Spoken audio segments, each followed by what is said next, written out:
est de savoir si ce garçon est suffisamment courageux. Il est très courageux, mais c'est trop dangereux. Assura une troisième voix qui semblait âgée et rauque. J'ai déjà connu ça de nombreuses fois.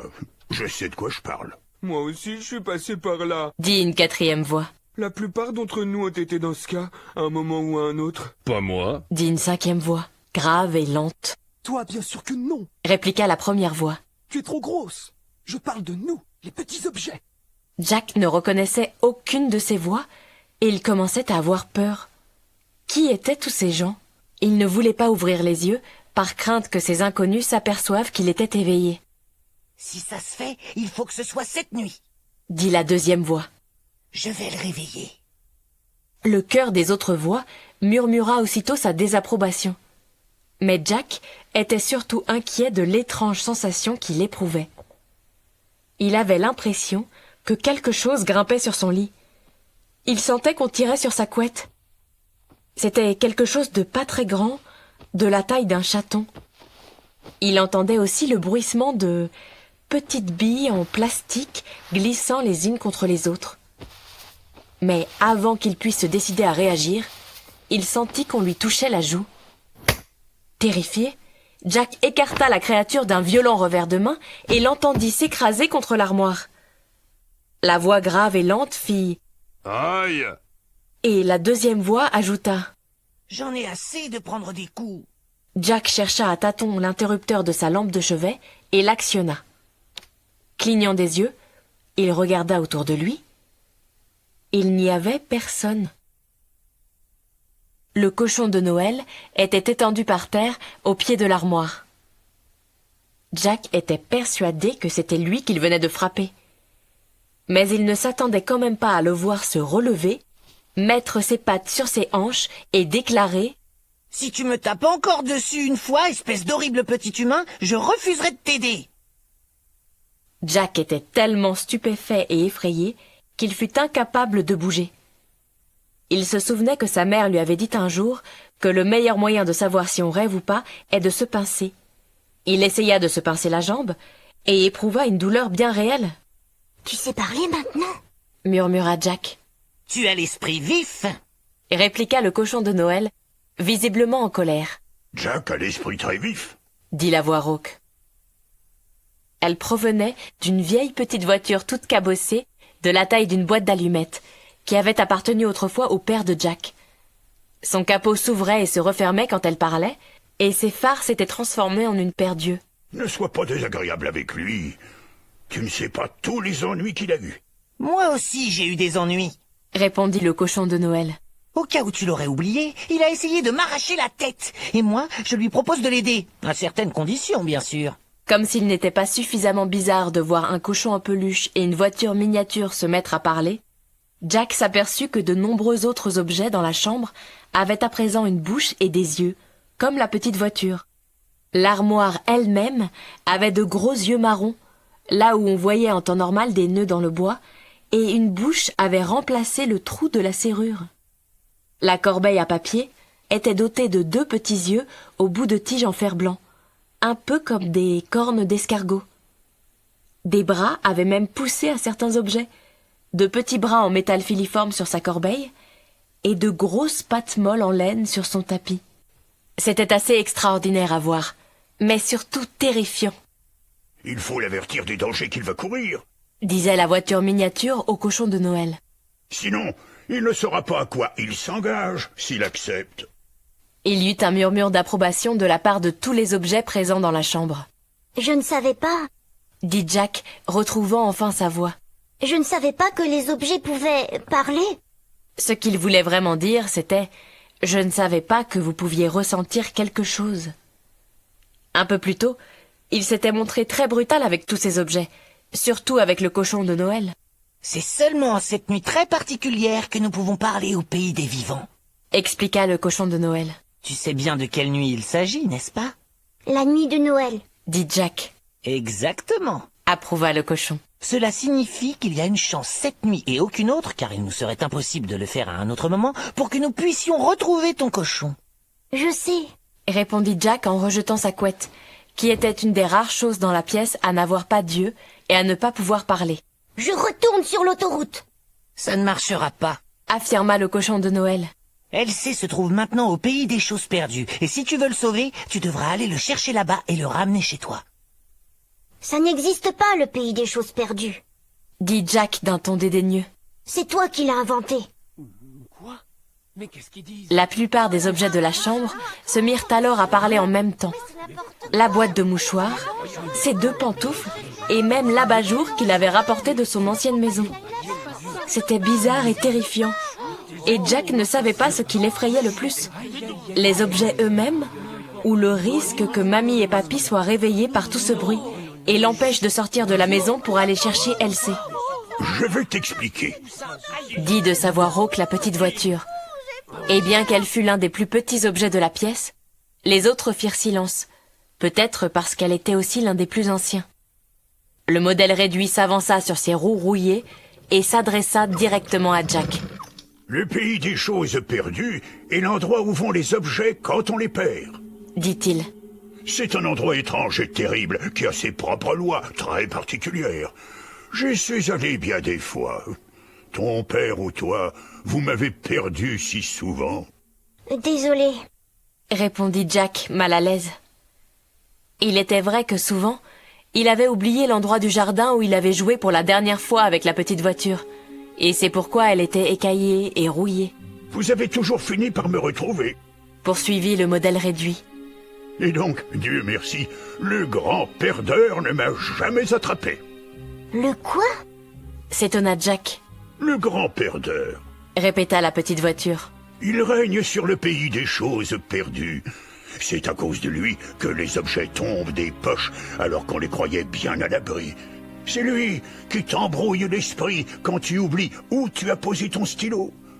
Le grand perdeur aimerait bien attirer définitivement dans son royaume tous les objets qui appartiennent aux humains. Il déteste les vivants et il déteste leurs objets, au point qu'il les torture et les dévore. Le grand perdeur va dévorer Elsie. Murmura Jack terrorisé. Non, pas tant que Elsie se soumettra aux lois du pays des choses perdues. Répondit la petite voiture. Ce sont ceux qui défient la loi que le grand perdeur a le droit d'attraper et de dévorer. Malheureusement, c'est le grand perdeur lui-même qui fait les lois. Et, parfois, il triche. Il faut que je sauve Elsie. S'exclama Jack. Comment puis-je faire pour aller au pays des choses perdues? Tu ne le peux pas. En tout cas, pas tout seul. Répondit le cochon de Noël. Tu es un humain, et c'est un pays d'objets. En tout cas, ça marche comme ça en général. Mais la nuit de Noël est la nuit des miracles et des causes perdues. Si tu aimes suffisamment Elsie pour risquer ta vie, alors je suis prêt à t'emmener au pays des choses perdues. Et nous verrons si nous pourrons le ramener à la maison. Je l'aime suffisamment. Assura Jack. Je l'aime tant que je suis prêt à tout pour le retrouver. Très bien. Dit le cochon de Noël. Mais je t'aiderai à une condition. Quand nous aurons retrouvé Elsie et que nous l'aurons ramenée à la maison, je veux que tu me rendes à la fille qui m'a acheté. Pourquoi? S'étonna Jack. Parce que je l'aime bien. Répondit-il. Elle ne m'a pas piétiné, elle. La vieille voiture commença à dire quelque chose. Mais le cochon de Noël lui lança un regard mauvais et la voiture se tut. Elle ne me reprendra pas tant qu'elle ne sera pas sûre que tu as retrouvé Elsie et que vous êtes heureux tous les deux. Alors, marché conclu? Marché conclu. Dit aussitôt Jack. Il n'aimait pas le cochon de Noël, mais il savait qu'il avait besoin de lui. Tu devrais mettre quelque chose d'autre que ce pyjama. Lui conseilla le cochon. Et n'oublie pas tes pantoufles.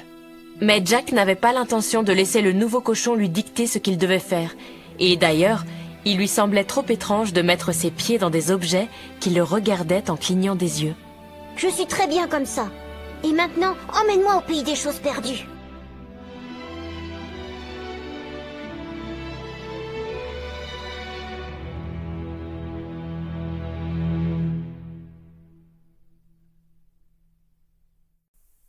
Chapitre 14. Rétréci. Au moment où il prononçait ces mots, Jack éprouva une étrange sensation au creux de l'estomac. C'était comme s'il descendait très vite dans un ascenseur. En même temps, le lit et les couvertures sur lesquelles il était allongé se mirent à grandir si rapidement qu'il ne voyait plus le sol. Pris de panique, Il essaya de se relever, mais trébucha sur un pli du drap et tomba de tout son long, tête la première. Quelques secondes plus tard, Jack s'aperçut que le lit n'avait pas grandi du tout. C'était lui qui avait rétréci.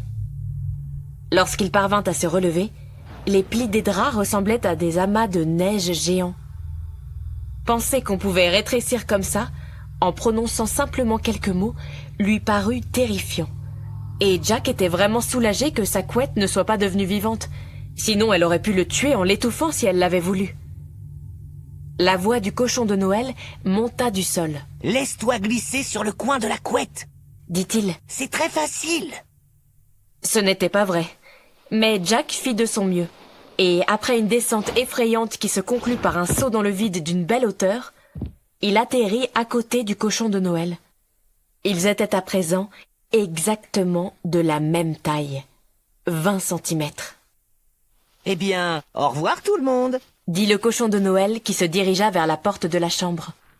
Content d'avoir fait votre connaissance. Certains objets essayèrent de les retenir. Réfléchissez un peu. Dit un petit requin en plastique que Jack avait acheté au centre de la vie marine et qui frappait le sol de ses nageoires. Réfléchis à ce que tu fais, cochon. J'ai déjà réfléchi, merci. Répondit celui-ci en poussant le bas de la porte qui s'ouvrit d'un coup. Aucun enfant vivant n'est jamais entré au pays des choses perdues. Se lamenta un petit robot que Jack avait un jour reçu en cadeau avec un hamburger et qu'il avait jeté contre le mur un peu plus tôt. Il y a un début à tout. Répliqua le cochon de Noël, tandis que Jack et lui s'avançaient sur le palier. Jack, il ne t'a pas dit que... Commença un pantalon tombé d'un des tiroirs, mais le cochon de Noël avait glissé ses pattes sous la porte, où il y avait un espace de 2 centimètres de hauteur, et il tira pour la refermer. Ils sont vraiment très ennuyeux, tes objets. Dit-il à Jack. Allez, viens.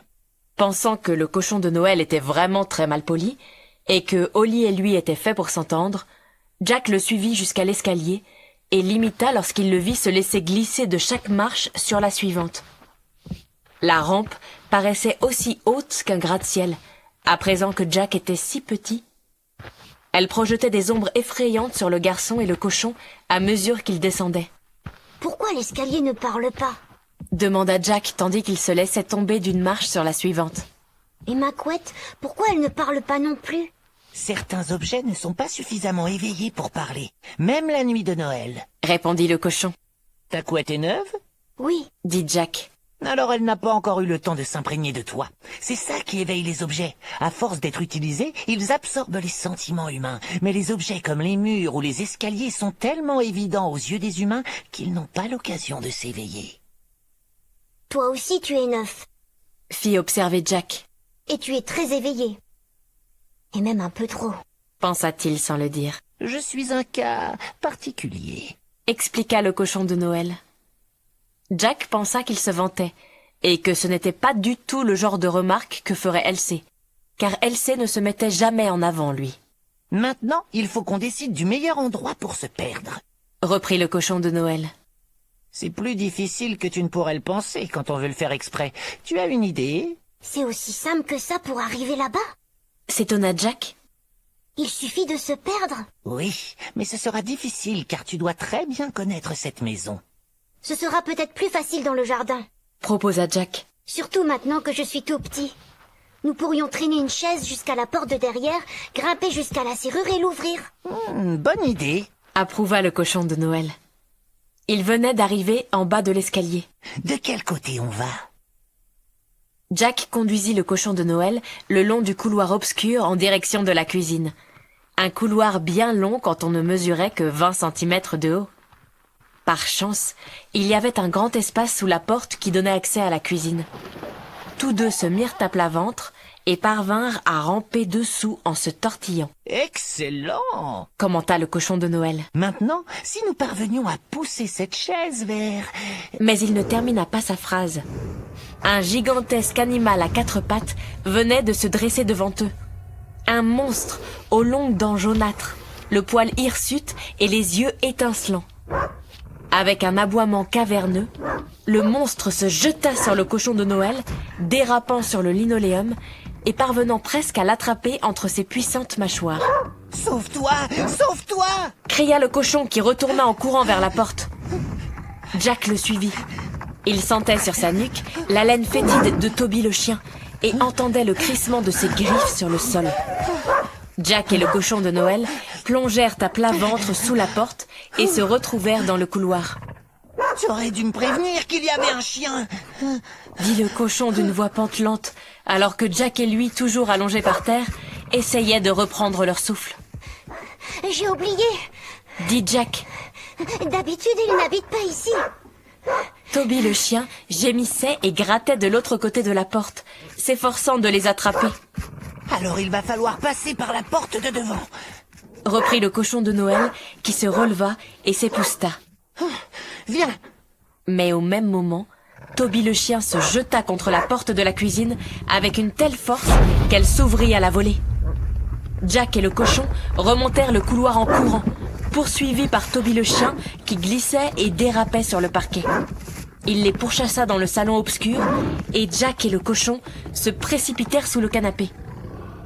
La truffe noire et luisante de Toby le chien apparut entre le parquet et le bas du canapé, reniflant avec force pour essayer de les faire sortir. Il laissait échapper des gémissements sonores, et Jack eut peur que le chien n'abandonne pas tant qu'il resterait là. « Si on rampait derrière le sapin, Murmura Jack au cochon de Noël. on pourrait sortir sans bruit pendant qu'il croit qu'on est encore là et retourner dans la cuisine. » Le cochon de Noël approuva d'un signe de tête. Se tenant le ventre pour empêcher les billes de plastique qui le remplissaient de faire du bruit, il suivit Jack à l'autre bout du canapé, là où était le sapin de Noël. Ces guirlandes électriques constituaient la seule source de lumière de la pièce. Jack était si petit à présent que les paquets rassemblés sous le sapin se dressaient dans la pénombre comme des maisons jetées pêle-mêle. Toby le chien continuait de renifler et de donner des coups de patte à l'autre bout du canapé. Lentement, précautionneusement, Jack sortit en rampant et entreprit d'escalader les cadeaux. L'un d'eux était entouré d'un ruban rouge vif, ce qui était parfait car Jack pouvait s'y accrocher avec ses pieds nus, mais un autre était emballé dans un papier bleu orné de flocons de neige argentés qui se déchira un peu lorsque Jack s'y agrippa. À l'intérieur, il y avait une grosse boîte de Lego et Jack était sûr qu'elle venait de son père. Au-dessus de lui, les lumières électriques qui lui avaient semblé si minuscules lorsque sa mère les avait installées sur le sapin lui paraissaient à présent énormes et éblouissantes. Lentement, il grimpa vers le sommet du tas de cadeaux jusqu'à ce qu'il atteigne le plus grand d'entre eux, enveloppé dans un papier doré et brillant. S'il parvenait à s'avancer jusqu'à l'autre extrémité, il pourrait sortir de sous le sapin, mais il glissa. Le papier était si lisse que ses pieds dérapèrent. Incapable de trouver quelque chose à quoi se raccrocher, Jack tomba dans une crevasse qui avait l'air d'un ravin obscur, maintenant qu'il ne mesurait plus que 20 centimètres. Il essaya d'en sortir, mais il se trouvait entre deux cadeaux gigantesques dont les flancs n'offraient aucune prise. « Où es-tu » murmura le cochon de Noël. Une seconde plus tard, cependant, lui aussi avait glissé au bas du paquet enveloppé de papier doré, et il atterrit sur Jack. « Oh non !» se lamenta celui-ci, tandis qu'ils entendaient Toby le chien se ruer vers le sapin. « Tu fais trop de bruit avec tes billes en plastique !» « Où se trouve la cuisine ?» s'écria le cochon de Noël, alors que les grognements du chien se rapprochaient. « Je ne sais pas. » répondit Jack d'un ton désespéré. « Je suis perdu. »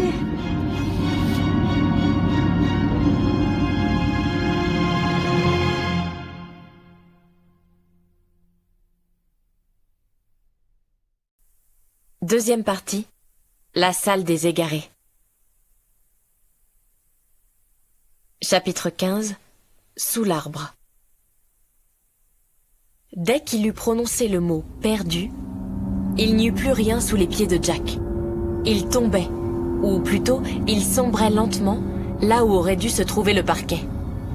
C'était comme s'il était englué dans une épaisse substance qu'il ne pouvait ni sentir, ni voir.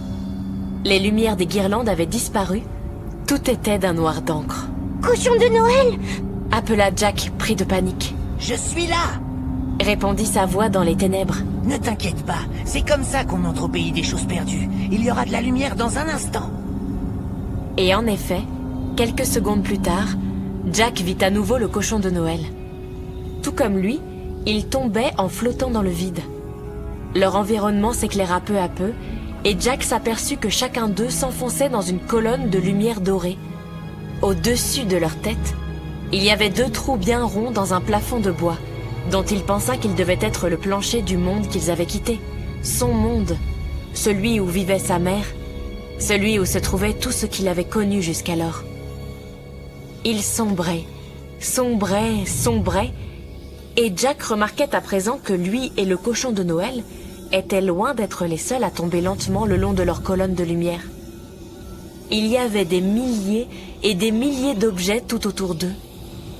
Débarrassé de la pesanteur, Jack pouvait se tourner et se retourner, et quelle que soit la direction dans laquelle il regardait, il voyait tomber d'autres objets. Tout près de lui, il y avait une cuillère à café, une boule de Noël d'un rouge vif, un sifflet à ultrasons, une paire de fausses dents, une marionnette à gaines, une pièce de monnaie brillante, une longue guirlande, un appareil photo, un tournevis, un billet d'avion, des lunettes de soleil, une chaussette dépareillée, un ours en peluche et un rouleau de papier cadeau orné de rennes. Ça paraît incroyable, n'est-ce pas? Lança le papier cadeau en s'adressant à Jack. L'un des rennes à sa surface parlait et clignait des yeux. La 3e fois qu'elle me perd ce soir, j'ai roulé sous le radiateur. Et lui, il panique. Il s'y est pris trop tard pour les paquets cadeaux, comme d'habitude. Le rouleau de papier avait à peine prononcé ces mots qu'il changea de direction et remonta vers le trou qu'on voyait dans le plafond. Avant de disparaître au loin, le papier cadeau cria « Ouais, elle m'a retrouvé! Bonne chance! J'espère que toi aussi, tu remonteras bientôt là-haut! » Jack ne répondit pas. Il était trop abasourdi par ce qui se passait tout autour, et surtout par ce qu'il voyait sur le sol, au-dessous de lui. D'abord, il crut qu'il s'agissait d'un tapis aux multiples couleurs. Mais à mesure qu'il s'enfonçait, il comprit que le tapis était en fait composé de millions d'objets. Effrayé, il scruta le sol à la recherche du grand perdeur. Mais comme il ne savait pas à quoi il ressemblait, il aurait été bien incapable de dire s'il était là ou pas. Plus Jack tombait, plus il y avait de bruit. Les objets sur le sol bavardaient, tintaient, cliquetaient, bruissaient jusqu'à produire un vacarme assourdissant. Alors que leur environnement devenait de plus en plus clair, Jack s'aperçut qu'il était arrivé dans un gigantesque bâtiment semblable à un hangar, avec d'immenses murs de briques et un nombre incalculable de trous percés dans le plafond de bois. Les objets qui étaient arrivés sur le sol, les balles de caoutchouc, les journaux intimes, les pinces à clip, les mètres-rubans, les appareils photos, les stylos, les porte-monnaies, étaient en train de jacasser, réunis par groupes. Jack était tellement fasciné par tout ce qu'il voyait que l'atterrissage le prit par surprise. Ses pieds nus touchèrent un sol de bois tiède et le cochon de Noël se posa à côté de lui. Dans l'espace qui séparait, à la manière d'un chemin, un monceau de clés tintinabulantes et une armée de parapluies froufrottant. « Nous aurons besoin d'un ticket !» dit brusquement le cochon. « Viens !» Il emmena Jack le long du chemin qui séparait les clés d'un côté et les parapluies de l'autre. Ils passèrent devant un couteau, une broche à rôtir et une longue aiguille à tricoter. Jack comprit que ces 3 objets étaient importants, car chacun d'eux portait un chapeau noir et pointu, sur lequel étaient inscrites les lettres G.P. et qui restaient tant bien que mal en équilibre sur leur extrémité supérieure, tandis qu'ils avançaient en sautillant. Les objets à chapeau patrouillaient au bord du chemin pour s'assurer que les autres demeuraient dans leur groupe et laissaient la voie libre aux nouveaux arrivants. « Ceux-là, on les appelle les régulateurs de perte. » murmura le cochon de Noël à l'oreille de Jack. J'ai entendu parler d'eux par des objets qui sont déjà venus ici. Ce sont les valets du grand perdeur. Ils sont chargés de faire respecter ses lois et, en échange, ils ne les dévorent pas. Une paire de longues boucles d'oreilles en diamant avait à présent atterri devant Jack et le cochon de Noël. Elles étaient si étincelantes que Jack dut plisser les paupières pour les regarder. « Qui est le responsable ici ?» s'écria l'une des boucles d'oreilles d'une voix impérieuse. « Nous avons une très grande valeur !» s'exclama sa jumelle. Il faut qu'on s'occupe de nous. Du calme, mesdames. Répondit la voix rauque d'une balle de tennis qui bondissait à côté de Jack et du cochon de Noël. La balle semblait avoir été mâchonnée par un chien et dégageait une forte odeur. Je suis bien souvent passé par là, bien souvent. Ça a l'air très désordonné, mais en fait, ils sont bien organisés. Les boucles d'oreilles parurent offensées qu'un objet aussi dégoûtant leur adresse la parole. Je crois que nous ne sommes pas au bon endroit. S'écria la première, qui brillait de tous ses feux en cherchant autour d'elle quelqu'un qui puisse les aider. Où vont les objets précieux? Demanda vivement sa sœur. Mais personne ne leur répondit. À leur droite, les clés ne cessaient de crier, en direction du lointain plafond percé de trous, des phrases comme « Je suis dans ton autre veste, espèce d'idiot !» ou « Tu m'as encore laissé dans la serrure !» Les parapluies étaient moins bruyants et plus tristes. Jack en entendit un, vieux et noir, qui disait « Cette fois, j'ai bien l'impression que c'est la fin. Il m'a oublié dans le train. Il va sans doute en acheter un nouveau. » Un ouvre-boîte, coiffé d'un chapeau noir, s'approcha, marchant sur des jambes de métal. Il avait une petite boîte accrochée au cou et de fins bras métalliques sous sa poignée. « Ticket !» annonça-t-il. « Les nouveaux, venez prendre vos tickets ici !» Laisse-moi lui parler, dit le cochon de Noël à Jack. Mais avant qu'il ait pu demander un ticket, les boucles d'oreilles en diamant passèrent devant lui en le bousculant. « Nous ne sommes pas au bon endroit !» dit la première. Où vont les objets importants? Demanda la seconde. Les bijoux, c'est là-bas, devant le mur ouest. Répondit l'ouvre-boîte en montrant la bonne direction. Mais il vous faut d'abord un ticket. Voilà. Il détacha 2 tickets bleus de la petite boîte accrochée à son cou et en donna un à chaque boucle d'oreille. Mur ouest, répéta-t-il en voyant qu'elle ne bougeait pas. Je crois que vous n'avez pas bien compris, dit la première boucle. Nous sommes en diamant véritable. Vous ne pouvez pas nous mettre avec une bande de perles en plastique, dit l'autre boucle. Il y a sûrement un endroit prévu pour les objets de valeur. Allez attendre dans votre secteur. Répliqua sèchement l'ouvre-boîte. Ici, le diamant ou le plastique, c'est la même chose. On saura bientôt combien vous valez vraiment, là-haut. Manifestement offensés, les boucles d'oreilles se dirigèrent vers le mur ouest en se tortillant. Le régulateur de perte donna également un ticket bleu à la balle de tennis. Les jouets pour chiens, c'est là-bas, entre les baskets et les manuels scolaires. La balle s'éloigna en bondissant. L'ouvre-boîte se tourna alors vers Jack et le cochon de Noël. Vous aussi, vous venez d'arriver? Oui, nous avons été perdus ensemble, répondit le cochon. Nous sommes tombés de la poche d'un petit garçon. Ah, les enfants, s'exclama l'ouvre-boîte avec dédain, en détachant 2 autres tickets bleus qu'il donna à Jack et au cochon de Noël. Ils sont responsables de la moitié des pertes d'objets, ces petites brutes insouciantes. Quand c'est plus calme ici, on les entend pleurer là-haut. Il ferait mieux de ne pas lâcher leur ours en peluche s'ils ne veulent pas que le grand perdeur le dévore. Vous ne croyez pas? Sans doute, approuva le cochon de Noël. Une belle fabrication, ajouta l'ouvre-boîte en regardant Jack. Tous les détails y sont. Merci, dit Jack un peu inquiet. Les jouets d'enfants sont regroupés devant le mur nord, précisa l'ouvre-boîte. Vous aurez besoin de quelqu'un pour vous emmener. C'est trop loin pour y aller à pied. Il émit un sifflement strident, et un vieux patin à roulettes fonça vers eux le long du chemin. Comparé à Jack et au cochon de Noël, il avait la taille d'une voiturette de golf. Ils grimpèrent à l'intérieur, et leur tête dépassait juste assez pour qu'ils puissent voir par-dessus le bord de la chaussure. Le patin à roulettes s'éloigna bruyamment en direction de l'endroit où attendaient les jouets, et Jack ressentit un frisson d'excitation. D'un moment à l'autre, il allait revoir Elsie. Chapitre 16. La salle des égarés. Ils passèrent en trombe devant des cartes à jouer, des chaussons de bébé, du baume pour les lèvres, des boîtes de crayons, et pendant tout ce temps, des milliers et des milliers d'autres objets perdus descendaient en flottant à l'intérieur des colonnes de lumière projetées par les trous percés au-dessus d'eux. Comme ils approchaient du centre du hangar, Jack vit une énorme horloge à 4 faces, qui était posée sur un grand pilier afin que tous les objets puissent la voir, quel que soit l'endroit où il se tenait dans l'immense bâtiment. Jack avait pensé qu'il s'agissait d'une horloge, mais il s'aperçut très vite qu'elle n'avait qu'une seule aiguille et pas de chiffres. Les couleurs de l'arc-en-ciel entouraient chaque cadran, et l'aiguille unique s'apprêtait à quitter le jaune pour passer au vert.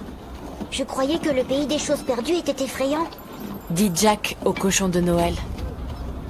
Le gigantesque hangar était sans nul doute bruyant et désordonné, mais Jack n'avait pas peur. « Nous ne sommes pas encore sortis, » répondit le cochon. « Nous n'avons pas besoin de sortir, » dit Jack. « Tu as entendu l'ouvre-boîte?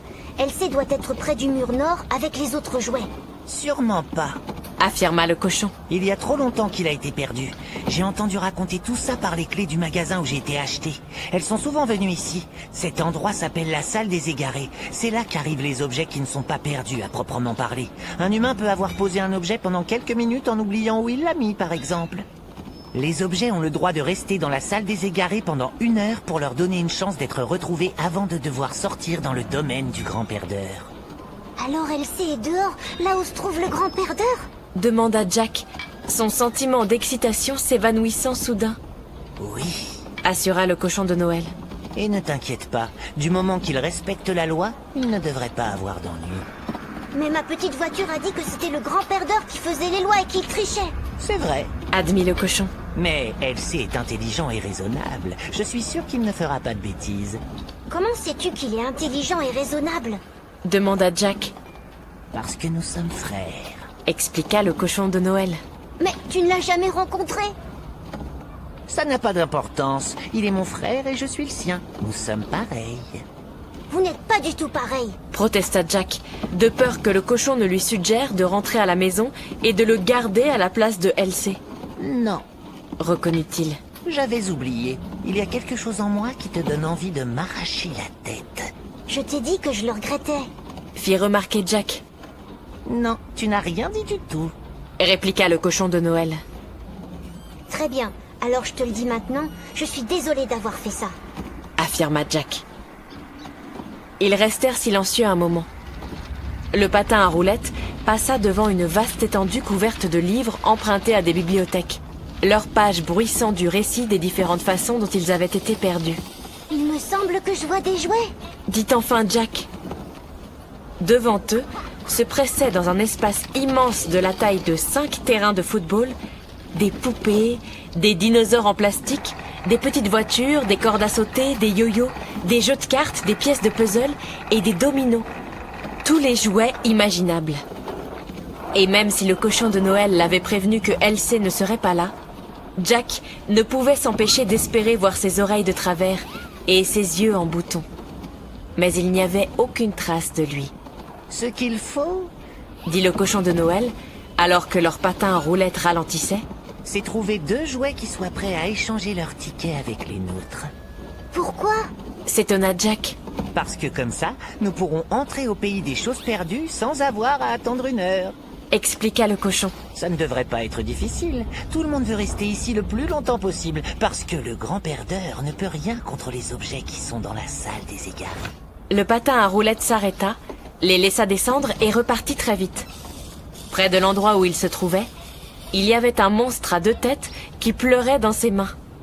Il avait une couleur marron, la peau bosselée, et une petite princesse en plastique vêtue d'une robe rose et coiffée d'une tiare s'efforçait de le consoler.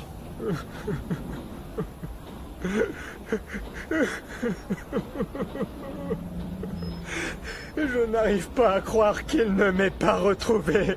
Sanglotait le monstre. Maintenant, j'imagine qu'il dort comme une souche en rêvant des nouveaux jouets qu'il va recevoir pour Noël et moi.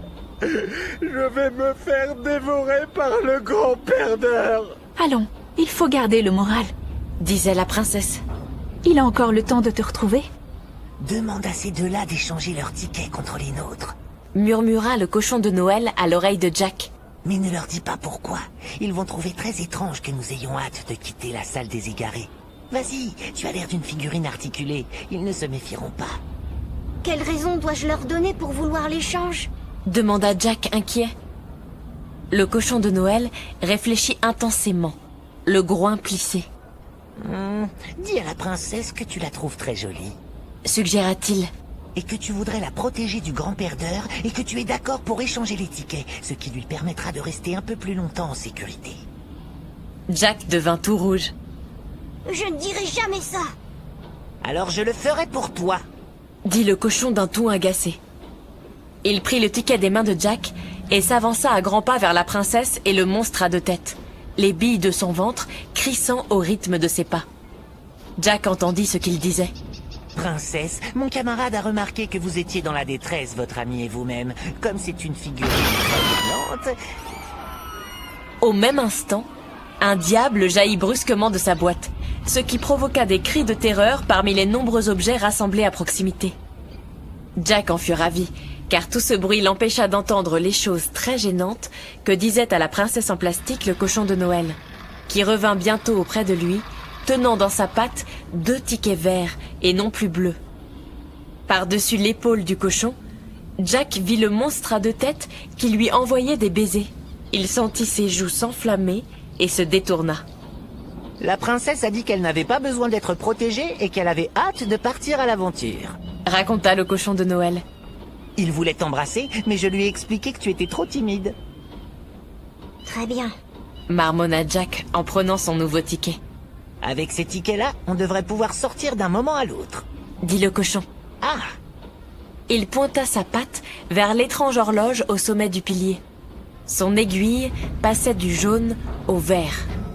Jack comprenait à présent que lorsque l'aiguille du compteur de temps indiquait une autre couleur, tous ceux qui avaient un ticket de cette couleur-là devaient quitter la salle des égarés. Allons-y, dit le cochon de Noël, tandis qu'une multitude d'objets, détenteurs de tickets verts, sortaient de leurs enclos et se dirigeaient d'un pas traînant vers le mur nord. Ils avaient tous l'air inquiets. Le cochon de Noël bomba le torse. C'est maintenant que commence le vrai voyage. Tu es prêt? Prêt, répondit Jack, avec un signe de tête approbateur.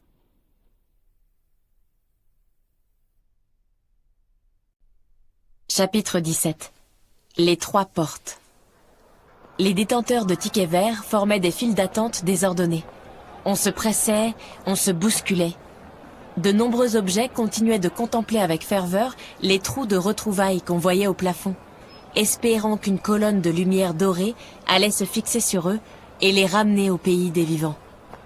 Mais des régulateurs de perte, coiffés de leurs chapeaux noirs, les poussaient devant eux avec des rires cruels. Trop tard maintenant. Le moment de l'affectation est venu. qu'est-ce que ça veut dire?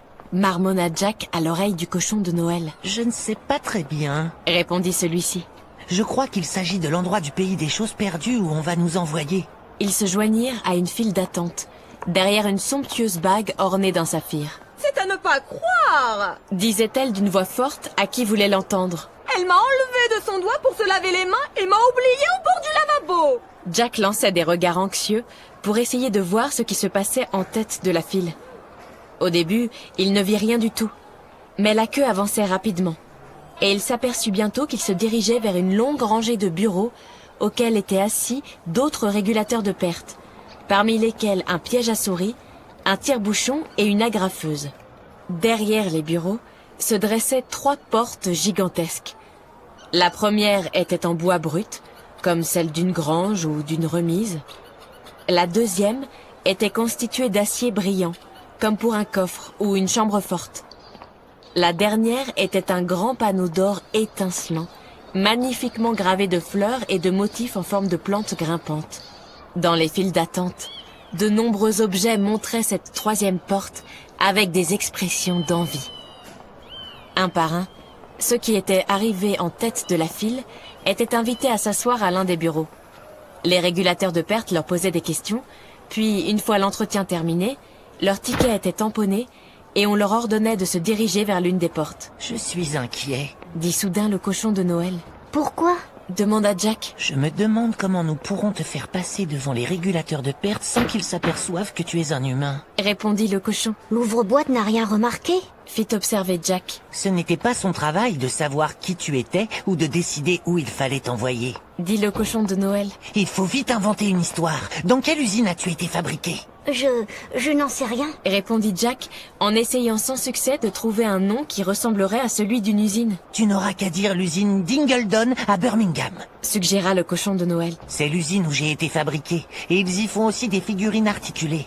Comment t'appelles-tu? Jack. Les figurines articulées ne s'appellent jamais Jack. Disons que tu seras plutôt Pyjama Boy, qui commande au sommeil et au rêve. Je ne veux pas être Pyjama Boy. Protesta Jack. C'est un nom stupide. Dans ce cas, dis que tu t'appelles Jack et on verra bien ce qui se passera. Murmura le cochon de Noël d'un ton tranchant, alors qu'ils étaient presque arrivés en tête de la file d'attente. Et maintenant, où as-tu été perdu? Je suis tombée de la poche d'un petit garçon. Dit Jack en répétant ce que le cochon avait raconté à l'ouvre-boîte. Et où es-tu à présent? Je suis ici et je parle avec toi. Répondit Jack. Le cochon se couvrit la tête de ses pattes. Oh, nous aurons de la chance si on ne nous envoie pas directement chez le grand perdeur. Il ôta ses pattes de son visage et reprit. C'est ta partie avivée qui a été aspirée ici, au pays des choses perdues. Tu dois indiquer au régulateur de perte où se trouve ton corps en plastique. Tu comprends? Là-haut, au pays des vivants. C'est toi qui as eu l'idée de ce plan, s'exclama Jack, effrayé et un peu en colère car ils arrivaient maintenant en tête de la file. Dis-moi vite ce que je dois répondre. Mais à cet instant, un grand vacarme retentit derrière eux.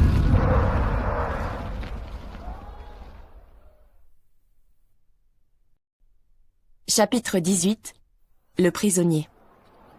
2 régulateurs de perte, une perforeuse et une fourchette traînaient entre 2 fils un petit objet couvert de boue qu'ils maintenaient grâce aux bras puissants et filiformes que tant d'objets semblaient acquérir au pays des choses perdues. Leur prisonnier était d'une telle saleté qu'on avait le plus grand mal à voir ce qu'il était vraiment, mais il paraissait en peluche. Oh, s'il vous plaît, se lamentait le prisonnier d'une voix couinante. Donnez-moi un ticket. Laissez-moi rester ici 1 heure. Oh, je vous en supplie, laissez-moi une chance. Peut-être que quelqu'un voudra... Laissez-moi essayer au moins. Alors que les régulateurs de perte arrivaient à la hauteur de Jack et du cochon de Noël, Jack vit ce qu'était véritablement le prisonnier secoué de sanglots. Un minuscule lapin en peluche bleue qui semblait avoir passé des jours, sinon des semaines, dans la boue. Jack ne parvenait pas à comprendre pourquoi les régulateurs se montraient si brutaux avec le malheureux lapin. La fourchette le piquait pour le forcer à avancer plus vite. Et chaque fois que le lapin poussait un cri de douleur, la perforeuse éclatait de rire, s'ouvrant et se refermant et laissant échapper de petits ronds de papier semblables à des confettis. Ils traînèrent leurs prisonniers en passant sans s'arrêter devant 2 des bureaux occupés par des régulateurs de perte et se dirigèrent vers ce qui apparaissait comme une plaque d'égout métallique aménagée dans le sol et que Jack n'avait pas remarqué jusqu'alors. « Tu appartiens au grand perdeur, ça ne fait pas de doute !» dit la perforeuse. « Et arrête de te donner en spectacle devant tous ces objets honorables qui ont des propriétaires là-haut !» « Pourquoi il le traite comme ça ?» murmura Jack au cochon de Noël, qui se contenta de hocher la tête d'un air affligé. « Parce qu'il est sale ?» poursuivit-il en pensant à son vieux LC crasseux. Et si LC avait subi le même traitement à son arrivée dans la salle des égarés? Ne t'occupe pas du lapin, répondit le cochon, qui paraissait soudain bien décidé. Voilà ta chance, Jack. Glisse-toi là-bas. Quoi? dit Jack. Passe à 4 pattes devant les régulateurs pendant que tout le monde regarde le lapin. Je te retrouverai de l'autre côté. Jack avait compris. Tout le monde était cloué sur place en voyant le prisonnier et ses gardiens. Même les régulateurs de perte assis derrière leur bureau. Jack se laissa tomber à genoux, passa à 4 pattes devant la bague au saphir, se faufila entre 2 bureaux et se dirigea vers un groupe d'objets qui avaient déjà reçu leur affectation et attendaient devant la porte de bois. Ils étaient beaucoup trop captivés par le sort du prisonnier pour remarquer que Jack s'était joint à eux. Celui-ci se releva et se retourna pour voir ce qui arrivait au lapin. « S'il vous plaît, donnez-moi une chance !» gémissait ce dernier d'une petite voix aiguë. « Il n'y a pas de chance pour des objets comme toi !» grogna la fourchette, tandis que le lapin se débattait. « Personne ne veut de toi. Tout le monde s'en fiche que tu sois perdu. Tu es un surplus. » La perforeuse déplaça la plaque d'égout laissant apparaître un trou sombre. Le lapin lançait de petits cris d'effroi quand la fourchette le piquait pour le pousser de plus en plus près du bord. Enfin, le petit lapin glissa et tomba. On entendit son hurlement de terreur qui devenait de moins en moins perceptible, comme s'il avait été emporté au bas d'un long toboggan. Puis son cri fut réduit au silence par la plaque d'égout que la perforeuse remit en place dans un claquement métallique. Les 2 régulateurs redressèrent leur chapeau noir et s'éloignèrent d'un pas sautillant, visiblement très contents d'eux. Peu à peu, tous les objets témoins de cette horrible scène se remirent à parler.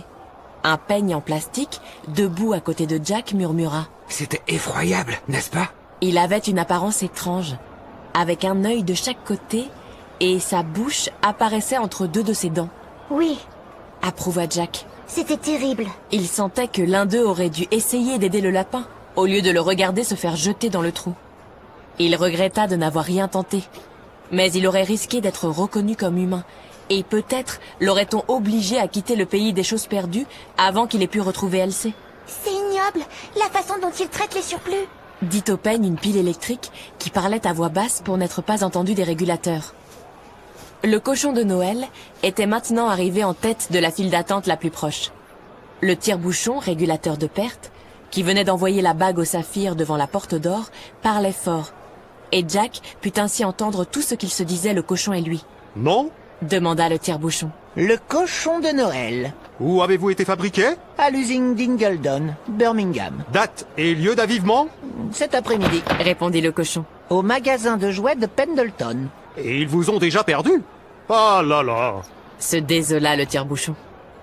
Il consulta une longue liste posée devant lui. Noël, Noël, Noël, Noël. Ah oui, vous êtes là. Cochon de Noël. Eh bien, personne ne semble vous aimer beaucoup, pas vrai? Je suis un remplaçant, expliqua le cochon. Dit le tire-bouchon avec un rire narquois en se tortillant sur sa chaise. Les remplaçants, parfois ça marche, parfois ça ne marche pas. Dans votre cas, je vois que ça n'a pas marché. Mais vous êtes encore tout neuf. Alors si quelqu'un tombe sur vous, il vous trouvera sans doute une utilité. Dans une boutique solidaire, j'imagine. Porte de bois. Le cochon de Noël se hâta de rejoindre le groupe de Jack devant la porte de bois qui s'ouvrait en grand à présent.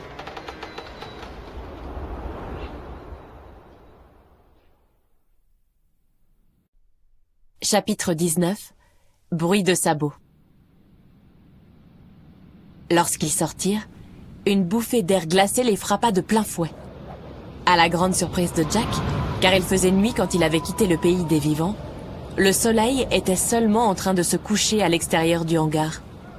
De la neige tombait d'un ciel étrange qui semblait constitué de bois peint, bien qu'il fût beaucoup, beaucoup plus haut que n'importe quel plafond du pays des vivants.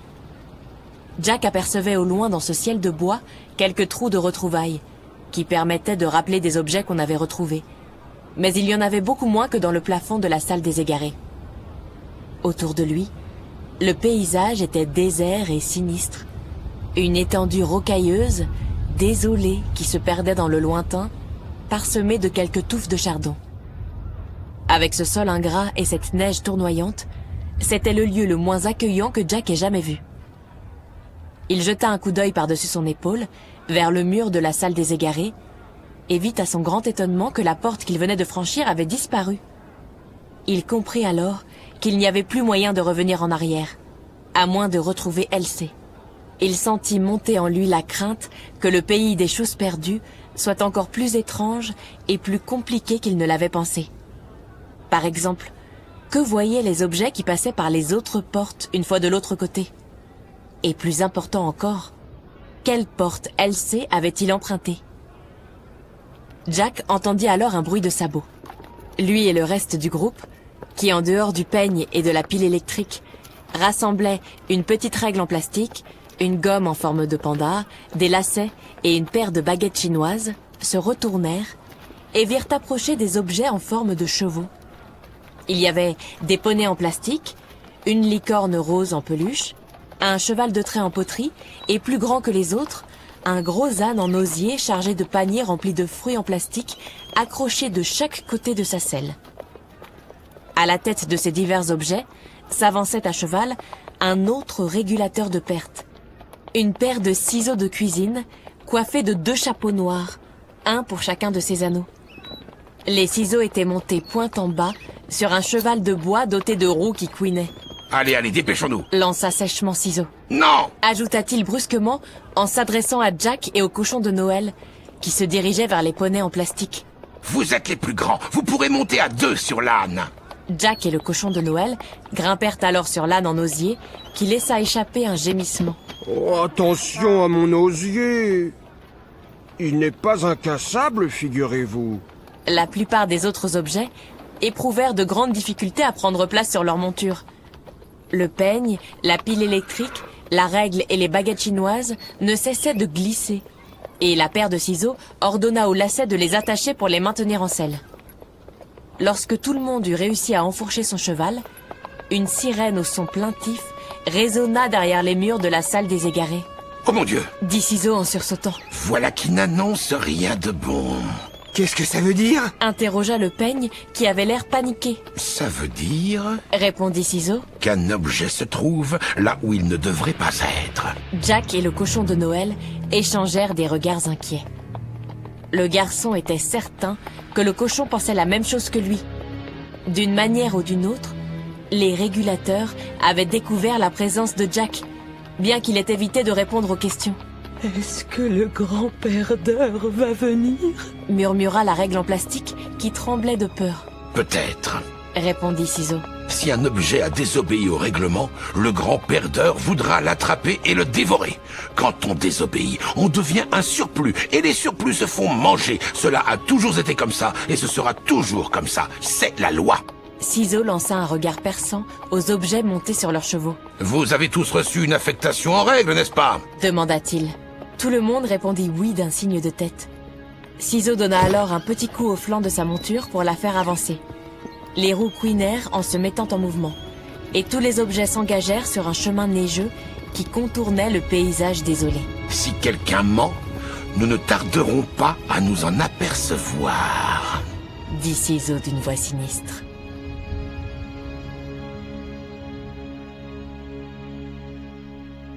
Chapitre 20. L'âne d'osier. Comment ça se fait qu'il fasse encore jour? Murmura Jack au cochon de Noël, tandis qu'il se mettait en marche, l'âne d'osier grinçant à chaque pas. C'était la nuit quand on a quitté ma chambre. Le temps est différent au pays des choses perdues. Répondit le cochon à voix basse. On dit qu'une heure au pays des vivants correspond à une journée entière au pays des choses perdues. La neige tombait dru, et bientôt, Jack sentit sur ses épaules l'humidité froide imprégner son pyjama. Mais cela ne l'inquiétait pas autant que la menace de voir le grand perdeur surgir de l'obscurité. Rien ne se produisit cependant. Sinon que la pile électrique glissa un peu sur son poney de plastique et que les lacets qui la maintenaient durent se resserrer pour lui éviter de tomber. Bien que ce ne fût en apparence qu'une simple surface de bois peint, le ciel s'assombrit peu à peu, tandis qu'il suivait les contours du paysage désolé. Bientôt, la nuit tomba. Seuls les couinements des roues de son cheval indiquaient à Jack que Ciseaux continuait de les guider. Où crois-tu qu'il nous emmène? Murmura Jack au cochon de Noël. Je ne sais pas, répondit celui-ci. Mais pour l'instant, nous devons obéir aux ordres. Tous les objets que j'ai connus m'ont dit que désobéir aux lois du grand perdeur était le moyen le plus rapide de se faire dévorer. Il vit là-bas, ajouta le cochon en pointant l'une de ses pattes vers l'étendue vide au sol de pierre. C'est la rocaille des indéplorés. Qu'est-ce que ça veut dire, indéploré? Demanda Jack. C'est comme ça qu'on désigne les objets dont personne ne se soucie. Répondit le cochon de Noël en fixant du regard le paysage sinistre. C'est là que vont les surplus. Les objets que personne n'aime, dont personne ne veut, qui ne servent à rien. Ils n'ont aucun abri où se réfugier. Ils ne peuvent qu'errer dans la rocaille déserte, jusqu'à ce que le grand perdeur les attrape. Alors Elsie ne peut certainement pas errer dans cette rocaille. Je pense qu'il est plus aimé, plus désiré que n'importe quel autre objet qui se trouve ici. Non, il ne peut pas être là. Approuva le cochon de Noël, qui cessa de regarder le désert de pierre et tourna les yeux vers le chemin qui s'ouvrait devant eux. Si nous avons de la chance, il sera là où nous allons. Ce doit être l'endroit où on rassemble les objets bon marché, à en juger par ceux qui sont dans ce groupe.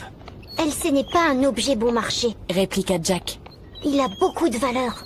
Il a de la valeur pour toi, mais nous autres, les cochons, nous ne valons pas cher. Dit le cochon de Noël. J'espère simplement que personne ne trouvera bizarre de voir apparaître son jumeau.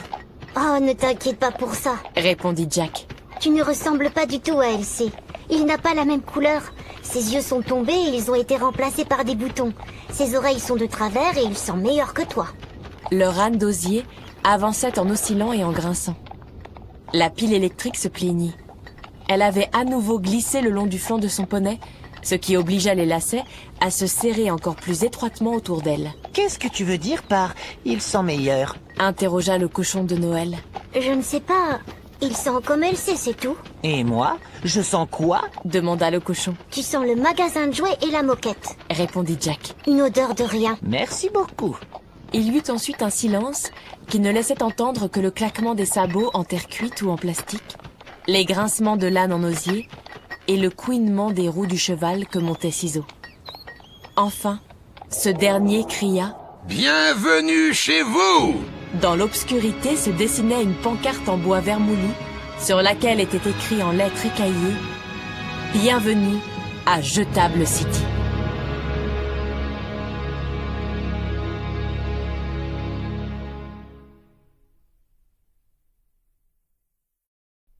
Troisième partie, Jetable City. Chapitre 21, Jetable City. Oh non! Oh non! Quelle honte! S'écria Peigne. Nous sommes jetables! Vous n'allez pas vous plaindre quand même, dit Ciseaux d'une voix menaçante. Au moins vous avez un toit. Il y en a beaucoup qui n'en ont pas. Si vous préférez passer dans les surplus, ça peut s'arranger. Non! Murmura Peigne, terrifié. Je ne veux pas être un surplus! Alors cessez de pleurnicher! Répliqua sèchement Ciseaux. La ville dans laquelle il venait d'entrer était composée de maisons basses en bois qui paraissaient peu solides et exposées au courant d'air. Quelques lanternes éclairaient faiblement la rue enneigée. Ciseaux emmena son groupe jusqu'à un poteau en bois. Ils mirent pied à terre, attachèrent leur monture au poteau et les lacets libérèrent la pile électrique, le peigne, la règle et la paire de baguettes chinoises. Salut! Lança derrière eux une voix joyeuse. Tout le monde se retourna et vit une paire de lunettes qui venait de surgir d'une maison avec des portes battantes au-dessus desquelles était indiqué « Saloon ». Lunettes portait un chapeau noir de cow-boy avec « GP » écrit dessus et paraissait beaucoup plus amical que tous les régulateurs de pertes rencontrés jusqu'à présent. « Sûr que ça fait plaisir de vous voir, les amis !» s'écria la paire de lunettes. Ces deux petits coussinets qui servaient à poser les lunettes sur le nez frémirent comme une grosse moustache. « Je suis le shérif Binoc Bill. Dis-moi, Ciseaux, d'après la rumeur, la sirène se serait déclenchée il y a 1 heure dans la salle des égarés. C'est vrai, ça ?» Oui, c'est vrai, répondit Ciseaux. Il y a un objet qui est là où il ne devrait pas être. Par mes 2 charnières, ça sent les ennuis, dit Binoc Bill d'une voix anxieuse. Il fit surgir de nulle part un petit chiffon usé avec lequel il essuya ses verres, puis le fit disparaître comme par magie. Il examina alors le groupe de plus près. « Allez, on y va. Je vais vous emmener à l'intérieur et vous présenter aux autres. Un petit coup de lubrifiant avant de repartir, Ciseaux ?»« Pas le temps, répondit celui-ci. « Avec ce froid, tu risques de geler sur le chemin du retour. » Oui, c'est vrai, admit Ciseaux en regardant vers le saloon. Le froid, il est difficile d'y couper. Et pourtant, couper, ça te connaît, s'exclama le shérif en riant bruyamment de sa propre plaisanterie. Vous avez compris? Couper, vous avez compris? Il jeta autour de lui un regard plein d'espoir, mais personne ne rit. Peigne renifla d'un air dédaigneux. Bon, alors, suivez-moi, les gars, dit Binoc, et il les conduisit à l'intérieur du saloon. Ciseaux leur emboîta le pas, juste derrière Jack. Celui-ci frissonna en entendant les pointes de la paire de ciseaux frapper le sol. La flamme vacillante d'une unique lampe à huile éclairait le bar. Des rideaux de velours mangés au mythe étaient accrochés aux fenêtres et les lattes du plancher étaient constellées de taches. Dans un coin de la salle, un vieux gant de jardinage jouait un air mélancolique sur un piano jouet.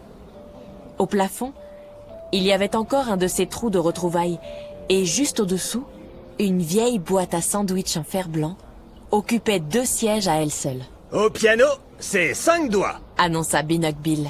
Le gant de jardinage leur fit un signe du pouce et continua de jouer sa triste mélodie. Et là-bas, assise sous le trou de retrouvailles, c'est Sandwich. Poursuivit Binoc. La boîte à sandwich ne dit rien et continua de regarder fixement le trou sombre du plafond, comme si elle avait eu le pouvoir de faire apparaître un rayon de lumière dorée qui l'aurait ramené au pays des vivants. Jack comprenait qu'elle ait envie de quitter cette salle sinistre. Il regarda autour de lui pour voir si Elsie n'était pas assis dans un coin obscur. Mais il n'était pas là. Peut-être dormait-il dans l'une des maisons branlantes devant lesquelles ils étaient passés tout à l'heure, pensa-t-il.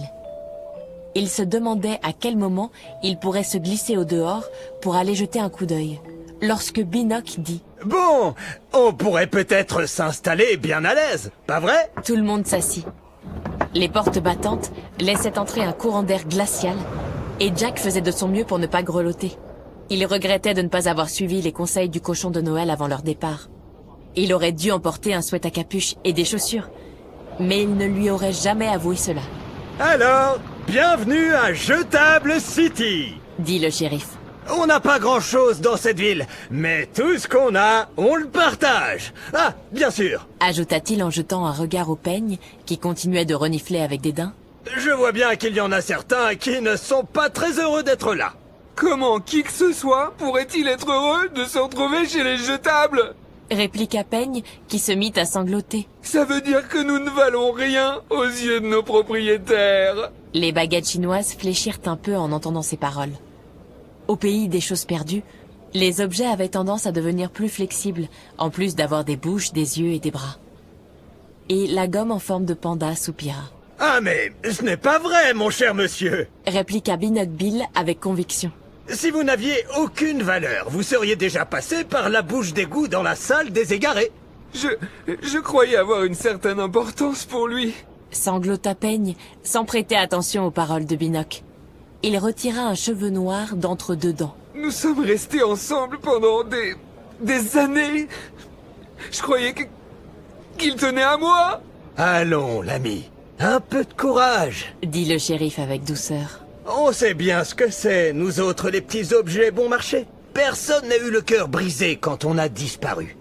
On nous remplace facilement, mais ça ne veut pas dire que nous n'avons pas de valeur. Pas du tout, mon cher monsieur. Poursuivit Binoc Bill. Il y a toujours de l'espoir, plein d'espoir. N'importe qui parmi vous peut être retrouvé à tout moment. Moi, je n'ai même jamais été utilisée, dit la pile électrique, l'air sombre. On penserait que j'aurais pu être un peu plus utile à la famille. Après tout, c'est Noël. Je croyais avoir un travail pour toute ma vie dans la voiture télécommandée de la petite fille. Eh bien, maintenant tu sais tout, pile électrique. Gémit Peigne. Tu n'as aucune valeur pour eux. Personne parmi nous n'a de valeur. Mon cher monsieur, vous avez besoin d'une bonne nuit de sommeil, dit le shérif, qui se redressa sur ses branches et invita Peigne à se relever à son tour. Tout vous paraîtra beaucoup mieux quand vous serez reposé. Montez vite à la chambre 16. En haut de l'escalier, la première porte à droite. Allez, vite, soyez gentils. Peigne avait l'air de vouloir discuter, mais au même moment, un horrible hurlement résonna dans la rue. 5 doigts, le gant de jardinage, cessa de jouer du piano.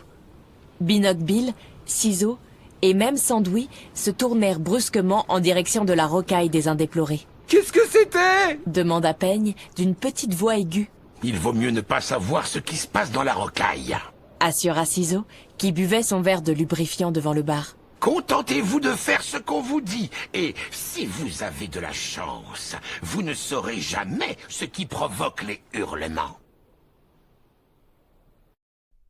Chapitre 22. Reclassement.